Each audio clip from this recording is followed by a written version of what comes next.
সমূহ অসমবাসীলৈ মাঘৰ বিহু শুভেচ্ছা জ্ঞাপন কৰিছোঁ। আমাৰ ৰূপহীমুখ গাঁৱৰ মহিলা সমিতিৰ তৰফৰ পৰা আমি আজি সকলো একগোট হৈছোঁ। গাঁৱৰ মহিলাসকল ৰূপহীমুখ গাঁৱৰ মাজু দাসৰ ঘৰত আমি পিঠা পনা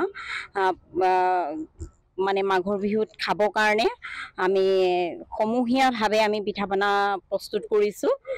গতিকে সকলো ৰাইজে আনন্দ উল্লাসেৰে আমাৰ দৰে যেনেদৰে আমি একেলগ হৈ সম্প্ৰীতি বজাই ৰাখি আমি পিঠা পনা বনাইছোঁ সমূহ গাঁওবাসীলৈ, ঠিক তেনেকৈ সকলো অসমবাসীয়ে যাতে তেনেদৰে একগোট হওক এই কামনা কৰিছোঁ আৰু সকলোৰে উন্নতি সাধন হোৱাটো আমি কামনা কৰিছোঁ এই নিউজ চেনেলৰ যোগেদি।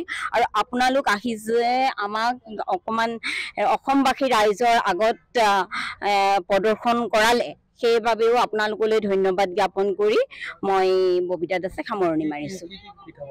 আমি সুতুলি পিঠা বনাইছোঁ, তিল পিঠা বনাইছোঁ, তৰা পিঠা বনাইছোঁ, চুঙা চাউল বনাইছোঁ, ঘিলা পিঠা বনাইছোঁ, নাৰিকলৰ লাডু বনাইছোঁ, তিল পিঠা বনাইছোঁ, মুঠি পিঠা বনাইছোঁ। এই সকলোবোৰ বৰা ধানৰ চিৰা খুন্দিছিলোঁ, চিৰা খুন্দিছিলোঁ, দিবলৈ নাপালোঁ তোকে